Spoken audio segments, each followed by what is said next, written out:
नमस्कार आपल्या सर्व भाऊ बहिणींना. काय चाललंय भाऊ बहिणींचं? झालं का सर्वांचं काम? दुपारची वेळ भाऊ बहिणी 4 वाजत आल्या. दुपार पण होऊन गेली, सकाळ बी होऊन गेली, संध्याकाळ होत आली, 4-5 वाजत आले. दिवस मावळाला आता थोड्याच वेळाने. दिवस मोठा आहे भाऊ बहिणी, त्यामुळे काही दिवस पटापटा जाय नाही. आणि विषय असा आहे की ऊन भरपूर आहे. ऊन भरपूर असल्यामुळं घरातनं बाहेर सुद्धा येऊ वाटत नाही भाऊ बहिणीनं, घरातच बसू वाटतंय. मग मी बसली होती घरात, उकाडतंय घरात बी मुलकाचं. मग बाहेर म्हणले चला आता भाऊ बहिणींसाठी माहेर पप्पा आलं, जेवणं वगैरे झाली, ते पण आले, त्यांनी पण जेवलं. जेवणं हे झाल्यानंतर म्हणलं थोड्या वेळ बसून चला म्हणलं व्हिडिओ बनवावा.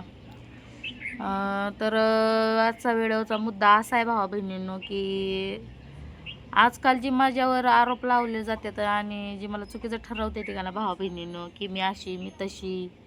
परत काही गोष्टी टायटलमधनं पण तुम्ही वाचत असताना मी पण मला शिवी दिली जाते भावा बहिणींनो. शिवीचा वापर करून मला बोललं जाते भावा बहिणींनो. तर चला, शिव्यानं काय माझ्या अंगाला काय भोकं पडणार नाही ती बरं का.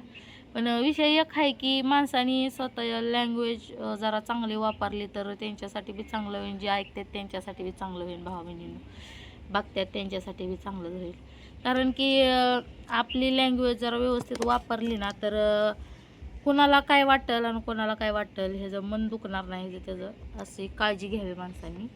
तर विषय भावा बहिणींनो असा आहे की चला म्हणलं आता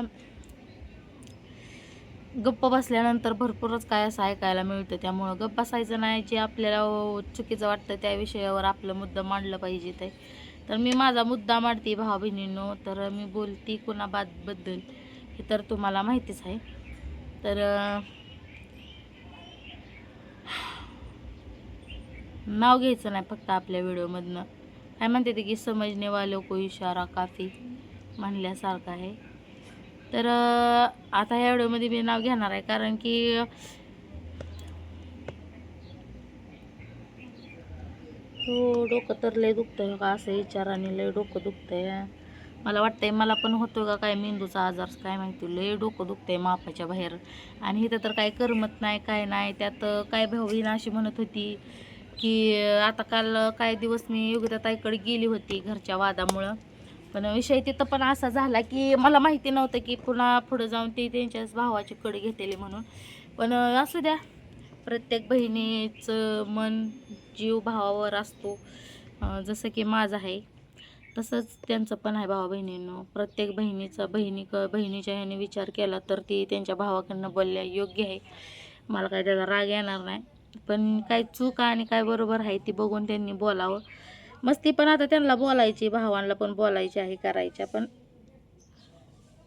काय गोष्टी प्रेमाने सांगण्यात आणि रागावून सांगण्याला लय फरक असतो.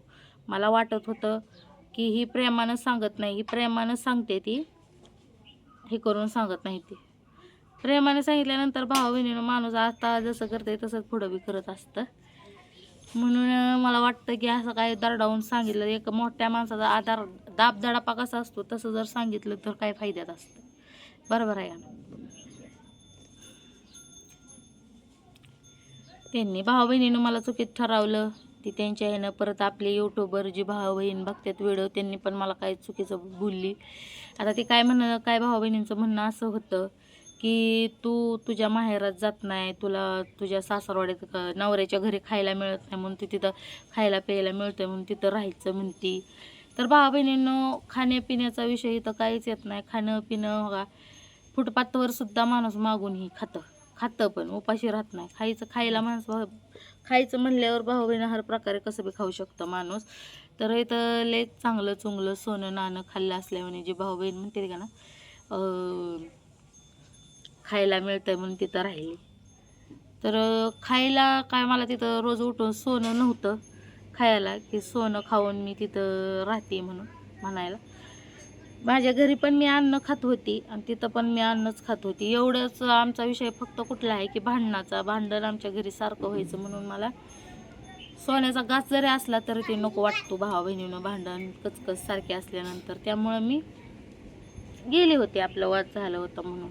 त्यांनी बी मला म्हणले होते या इकडं. तर आता काय भाऊ बहिणीचं म्हणणं लगेच असं की तिथं मिळत नाही म्हणून इथं आली. परत माझ्या आईबापाचे बी कमी काढले. आता आई बाप्पांना मी पाक लग्न होईपर्यंत त्यांनी मला सांभाळलं. पोटात 9 महिने 9 दिवस वागवलं. पोटात जशी त्यांना नकोशी वाटली नाही तशी ताटात तरी कशाला वाटेल भाऊ बहिणीनं त्यांना. प्रत्येक ह्यानं तुम्ही बी विचार करत जावा की अन्न हे परब्रह्म असतं आणि अन्नासाठी माणूस काय पण करतं. तुम्हाला वाटतंय की भिकारी आहे मी, काय अन्न मला कुठं मिळालंच नसतं, तिथं मिळालं असं आहे का. माझ्यासारखा विचार मीच करते, जे त्याच्या डोक्याने जे तो विचार करत असतो भावा बहिणींनो. त्यामुळं मला नाही वाटत की मी कुठल्या गोष्टी चुकीच्या आहे, कारण की तिथे गेली तरी मी काम कष्ट करून त्यांच्या इथं त्यांनी जरी आणून टाकलं असेल त्यांच्या पैशाचं तर त्यांना कष्ट करून तेवढं मी घातलं पण करून आणि मी पण खाल्लं आणि लेकरांना पण घातलं. तुम्हाला पण माहिती आहे मग काय करत होते काय नव्हती तिथं. परत काय भाऊ बहिणी अशी बी आहे ती सांगणारी, चांगलंच वाईट बोललेली नाही, ती चांगल्या पद्धतीनं सांगितलेलं आहे की कष्ट लेकर बाळ सांभाळत बघत करती अशी पण बोलायचं. पण काय भाऊ बहिणीला दिसतच नाही, त्याला काय आपण बोलावं.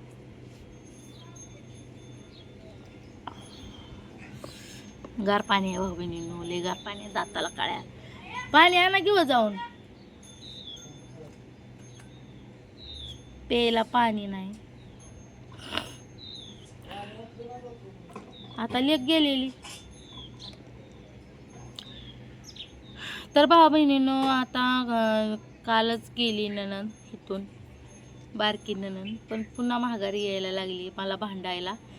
पण येऊ द्या, कोणी कुणाला कमी नसतं, भांडाय आल्या तरी काय करणार आहे ते इथं आल्यानंतर बघू. कालवा करत्याल्या हानत्याल्या मरत्याल्या ह्याची पलीकडं काय करणार आहे ते. जीव तरी मारायचे नाही ते ना, बरोबर आहे का. तर माघारी येणार आहे नणंद भावा बहिणींनो. तर कशासाठी ती मला तर फोनवर यांच्या भावा बहिणींचं काय झालं मला काय माहिती नाही. मी येतीन तुझ्या बायकोला बघतीन आमकन तमकं काय बघणार आहे ते मला काय माहिती. आता काल मी काय व्हिडिओ टाकला होता तुम्ही तर बघितलं ना. मी त्यांना कारणच पाहिजे असतंय मला भांडायला. बघू आता येणार आहे ते काय करते ते मी पण बघते. तसं पण कुणी कोणाला कमी नसतं. कुणी त्यांच्या इथं फुकाट जाऊन खाल्लं नाही, तिथं मी काम कष्ट करून खाल्लेलं आहे त्यांच्या इथं. त्यांचं धुणं भांडी स्वयंपाक झाडलोट हे सगळं मी केलेलं आहे. त्यामुळं काय फुकट तिथं बी खाल्लं नाही भावा बहिणींनी, मी तिथं कष्ट करूनच खाल्लं. मग किती गेला कोणाला भांडायचं आहे, मला चुकीचं ठरवायचं आहे त्यांनी ठरवा. मी माझा योग्यच विचार करते आणि ज्यांना माझा एक चुकीचा विचार वाटतो ना तर त्यांनी माझ्या संग बिनधास्त भांडा. मी हसून माझं काय आहे ते तुमचं सहन करीन एवढंच म्हणते. कारण की भांडणात मला पण काही बरोबर वाटत नाही भांडण सारखं. मला बी काय ती आता काय भाऊ बहिणी म्हणतात की लय आगाव बोलती, आगावचं बोलती. ज्यावेळेस माझ्यावर काय गोष्टी येतात त्यावेळेस मला बोलावं लागतं. गप्प बसून जर ऐकवलं तर तुम्ही आज मला नावं ठेवताय, उद्याच्याला मीच जर गप्प बसून ऐकत जर बसली तर मला सारखंच ऐकावं लागेल. त्यामुळे मी काय ऐकणार नाही. जिथं चुकीचं आहे ना तिथं जर हारगीचंच मला चुकीचं ठरवलं जात असेल तर तिथं मी हारगीचं ऐकून घेणार नाही. तर ह्या गोष्टीवर तुम्हाला पण काय कमेंट करायचे आहे तर करू शकता. कारण की मला माहिती आहे मी कुठपर्यंत योग्य आहे आणि कुठपर्यंत योग्य नाही. तर भावा बहिणींनो निघाली आता बारकी नणंद इकडं, तर मला भांडायला निघालेली. बघू पुढं आल्यानंतर भांडायचं होतं तर कालच भांडायचं होतं का तर मी त्यांच्या भावाला बोलते म्हणून. आता भावाला त्यांच्या बोलायचंच नाही, त्यांच्या भावाला बी बोलायचं नाही, त्यांना बी बोलायचं नाही. कसं आहे आपलं एक तर बघणार कोण नाही, बरोबर आहे का ना. चुकीचं ठरवते ते मला पण भावा बहिणींनो.